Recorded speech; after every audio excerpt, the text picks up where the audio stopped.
Hello again, everyone, and welcome back to Reddit Aliens. I'm John, and as always, thank you so much for being here. Good fun topic for you today. Let's do it.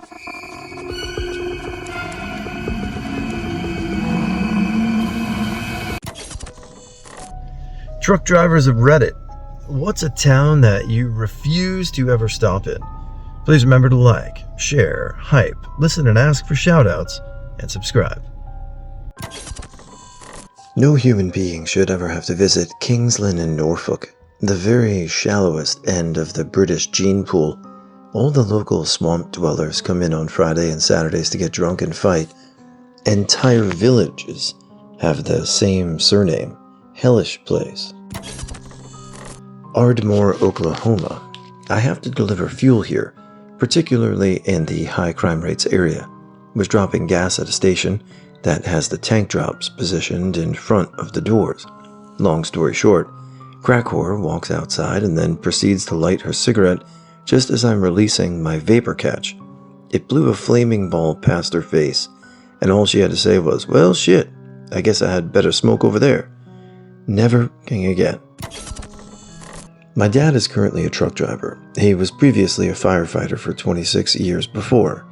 He would always request west routes due to the larger cities on the East Coast being such a tight squeeze and not as accommodating to the large trucks.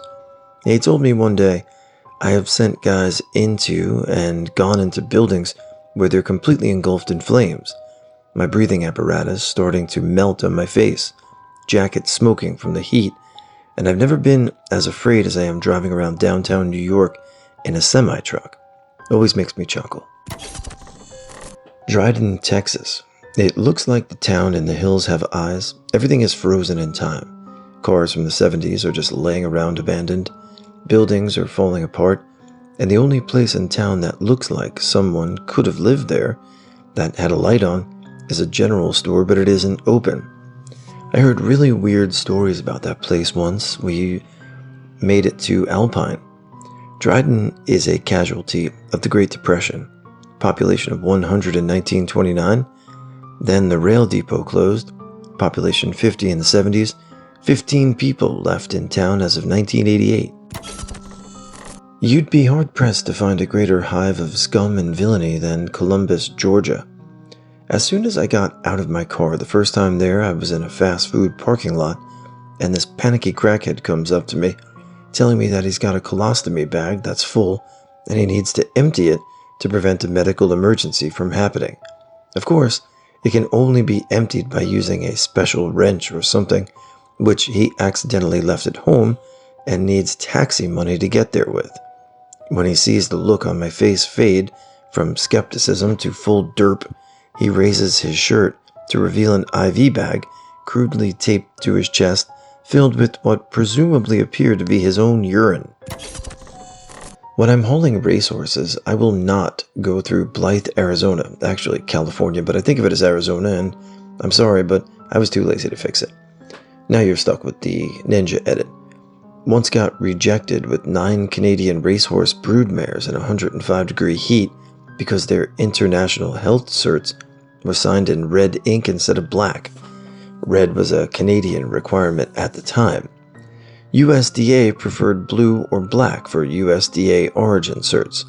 He changed his tune when I demanded he call the state veterinarian. Boy, was that vet mad. Vidor, Texas, because that town. Not a truck driver like most posters on this thread, but while in the Army, some buddies and I would drive through there on our way to Houston from Louisiana, and one time we stopped for gas off I-10, and we were told to fill up and get out because we were the wrong color. The only reason we didn't get our asses kicked was because one of them realized we were military, and I guess they respected that. But were warned never to stop again. Never have again, and never will. Parowan, Utah. Not a truck driver myself, but when I was 12, I rode with my dad for a week when he was a long-haul truck driver. I went in to use the bathroom at a truck stop while he was fueling. They had an anti-theft alarm protecting the hallway to the restrooms and shower to make sure no unpaid merchandise made it into the restroom. So while I'm down taking a well-needed from the last truck stop food I ate, I hear the alarm go off. Of little consequence to me, I figure. Next I hear someone come booming in the men's room asking who the brought merch in here. After a couple of minutes he leaves, and I'm finally able to finish up. I wash my hands and head out to the main area to see if my dad was coming in himself so he could buy me a soda or something. Well, here's the clerk standing there, arms crossed, waiting for me. "You little fucker, I knew it was you, hand it over," he demands as I walk out. I assume the deer in the headlights position and tell him it wasn't me. I was inside using the restroom when it went off. He calls me a fucking liar and starts saying he wants to strip search me. That's when my dad walked in from the diesel pumps, just in time to hear that. That string of profanity and yelling from my father's stuff of legend to me now. Kinda like the dad in A Christmas Story. Anyway, while my dad is giving the truck stop clerk the third degree about strip searching 12-year-olds, the local lot lizard, complete with facial abscesses and dilated pupils, and an outfit that didn't leave much to the imagination, strolls out of the women's room and triggers the anti-theft alarm again. She walks past and says hi to the clerk, who she was on a first-name basis with, and probably more, and opens her purse and shows the clerk 10 packs of single-serving aspirin and another 10 packs of single condoms from the drugstore section of the truck stop shelf, and says, "Oh, I paid the other guy for them," and he lets her walk out. That's when I got sent out to the truck by my dad. He laid into him for another 10 minutes before coming out. I can only imagine what was said. After that, he vowed never to stop in Parowan again. I've upheld that tradition. Just saying hi to Robin Robertson, a longtime listener. Also, Flimsiendo asked about favorite topics I like to read. Personally, I love the conspiracy theory stuff, medical, weird diagnoses, things like that. Not so much the violence. The supernatural is a big part of our channel, so I read it, but I definitely lean more toward nonfiction personally, or conspiracy theories, which some would consider fiction, but whatever. Anyway, driving, don't worry, it's totally safe. I'm at a red light, and it's apropos since this is a trucker story. Anyway, have a great day. Faraday, Louisiana. Any fellow Louisianans want to chime in? You know I'm right. That entire strip of shithole town from Natchez to Monroe, Vidalia, Faraday, Sicily Island, Whistler, etc. is a living embodiment of dead and blow your brains out from boredom and depression town, but Faraday takes the cake. South Louisiana is creepy, but it has character and history, as corrupt as it may be. I'm originally from Ruston, which on paper is a really nice small college town to live in, until you live there. It died around 1995, I think. I left for the military and haven't been back ever, even after I separated from the Air Force. The saying around Ruston is, "There's nothing to do in Ruston but drugs." Not a truck driver, but a motorcyclist. Circa about the year 2000, I have to go to the Long Beach Convention Center for a trade show. I'm down from the El Segundo area, where I was working for a few months on a temporary assignment at a plant my company had there. Decided to ride down to the convention center on my sports bike.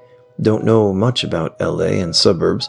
I'm tooling down the interstate, was I-405, I forget, and I'm looking for my exit. I get off an exit too soon and immediately end up in this 1930s or 40s era subdivision of small little houses. Not quite row houses, but close. It's a freaking war zone. All the lawns and shrubs are brown and dead, litter and garbage everywhere in the streets and lawns. Houses are sagging, peeling paint, stripped and burned out cars. This is pre-GPS and smartphone days, so I'm clueless as to how I get to Long Beach from this hellhole. I get a map in my tank bag, but I need a place to pull over to read it. The worst problem, from my perspective, every one of these ready-for-the-wrecking-ball old houses has one or more Hispanic man on the porch, in what I assume are gang colors, drinking from brown paper bags at 9 a.m., giving me the stink eye so palpable as I putt-putt by at 25 miles per hour, looking for street names or signs. As I pass them, with me not turning my head to look back at them and my full face helmet. They stand up and start to walk toward me in the street. I'm thinking to myself, I'm about to get stabbed, beat, robbed, and that's probably the best outcome possibility. There's probably 20 very hard-ass looking young Hispanic men with the most dead eyes and faces I've ever seen starting to follow me, and I've got zero idea where I am or how to get the fuck out. At least on my sport bike I can outrun just about anything except a bullet, and I'm starting to consider the consequences of doing 100 plus miles per hour on a suburban street grid. I saw 2 motorcycles turn into the street ahead of me with the beanie helmets and long whip antennas, motorcycle cops. I nail the gas and zip up to them, catching up at a stop sign. I quickly ask, I'm lost, can you tell me how to get to the Long Beach Convention Center? The motor cops look at me incredulously like I'm a green space alien from Mars. Instead of answering with directions, one of them yells, "What the fuck are you doing here? You can't be here." Then his partner says, "Follow us." They start making turns and hauling ass like 60 to 70 miles per hour through the suburban streets. With cops around, there are no other human beings in sight. They vanished back into their houses, I expect. Not even on the porch anymore drinking. The cops get me back to a freeway on-ramp, look at me and point down the ramp and peel off down a side street. I was on vacation where I left British Columbia and driving through Saskatchewan towards Winnipeg and did not feel like waiting until Swift Current to grab a motel. I saw this sign that said the next town, Piapot, had lodging. Fine, we'll stay there. I turn onto the road toward this tiny town, looks like 20 people max live there, and it looks almost deserted. I see a light or two on and find the hotel. It has no lights on. I get this I'm being watched feeling. I suddenly feel like I'm in a horror movie where the protagonist gets murdered by a town of crazies. I nope the fuck out of there and drive the extra hour to Swift Current. The next few times I pass that town, I sped up a bit. Downtown Macon, Georgia. I live in North Macon where it's safe. Trust me when I tell you, do not come here. Do not stop here. Do not look at us when you pass us by. Just keep moving. If for some god-awful reason you have to come here, you bring a gun. I don't care if you're pro or anti-gun, bring a gun. If you think shit seems sketchy, and it's fucking sketchy. We North Maconites are the Night's Watch. We're the wardens of the South. We secure, we contain, and we protect. If you go beyond our reach, not even we can help you. When I was a kid, my dad drove, and he would bring me with on weekends sometimes. One time, when I was about 10 or so, we ended up in Jersey City, New Jersey, downtown at a KFC. We were in our giant truck, but with no trailer. Inside, the cashier was behind bulletproof glass with a lazy Susan spinny thing to exchange money and food. I remember thinking it was really cool. Then as we were eating, this whole gang of about 15 dudes started climbing all over our truck, shaking it back and forth and whatnot. I thought the whole thing was fun until after, once we were gone, and my dad was telling me I did a great job keeping calm and everything. I guess he was scared shitless, bringing his 10-year-old kid into danger like that. I just wanted to go play on the truck too. Fun times. I work for an international trucking company and sit next to the call center. This is more of a story for laughs. A guy calls in and doesn't know really where he is, more common than I care to admit. He called it Oka Blue. My colleague, very concerned, asked him to spell it, as he had never heard of that place. All I hear from my side was, "Sir, blue is not a letter. Spell it. O-K-I. Sir, blue is not a letter. Why don't you find out where you are, see a sign, give me a province or state, and call me back?" After everyone in the office tried to Google this place, the guy calls back.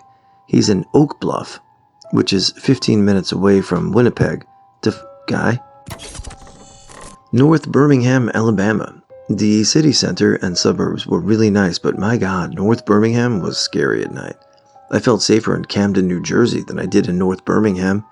I was driving around in my brand new rented red Camaro and had no idea what I was driving into.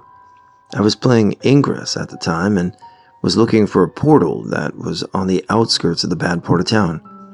I should have known what that was, the last portal for like 10 miles in that direction, and there were hundreds behind me. A cop happened by, pulled up next to me, and just said, "You need to follow me now." He escorted me out of there, crossed the highway, and stopped.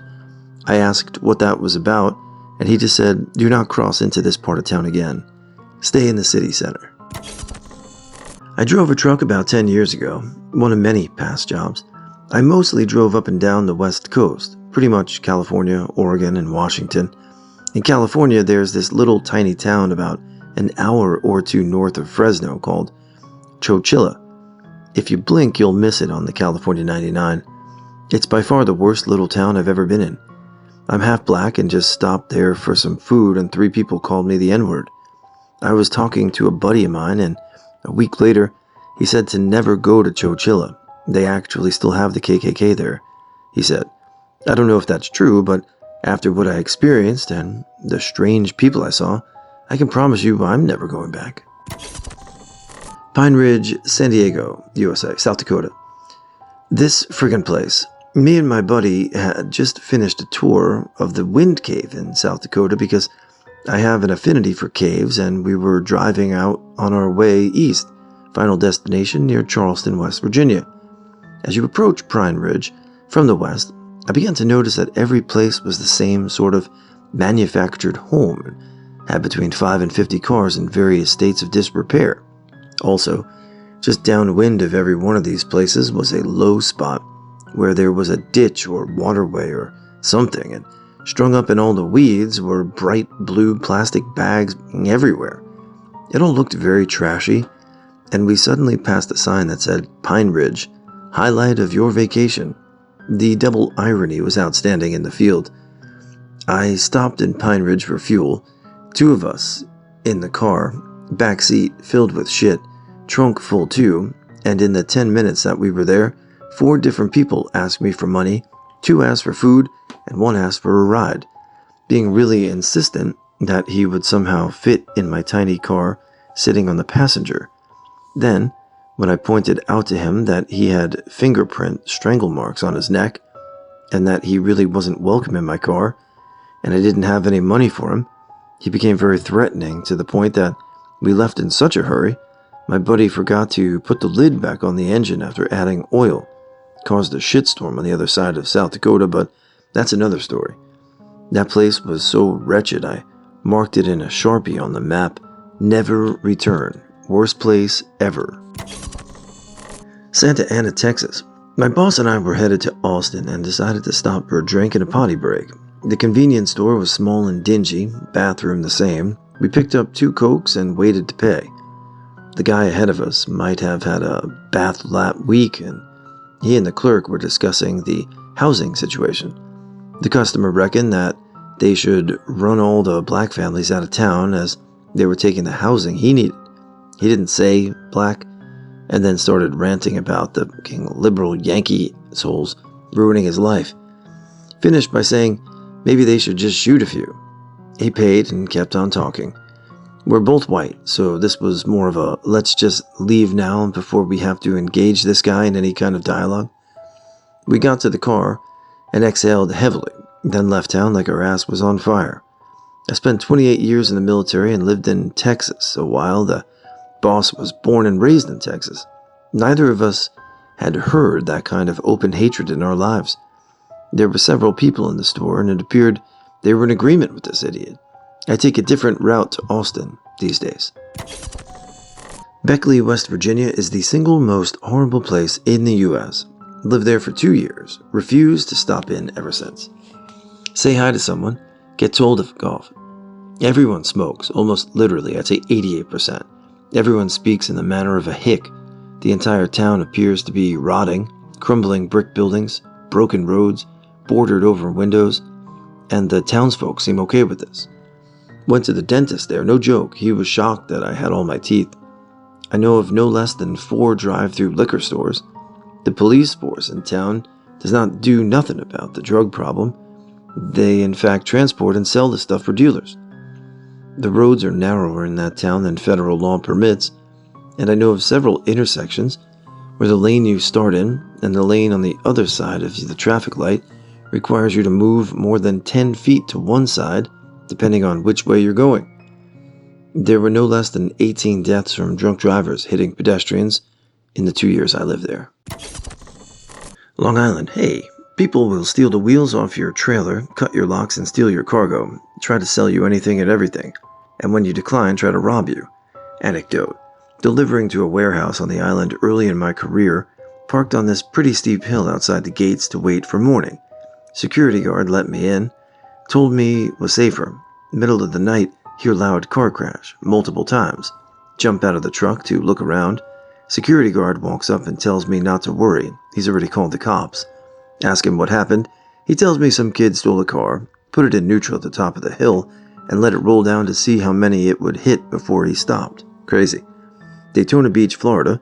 Woke up and did my morning check. This was at a truck stop next to Disney World.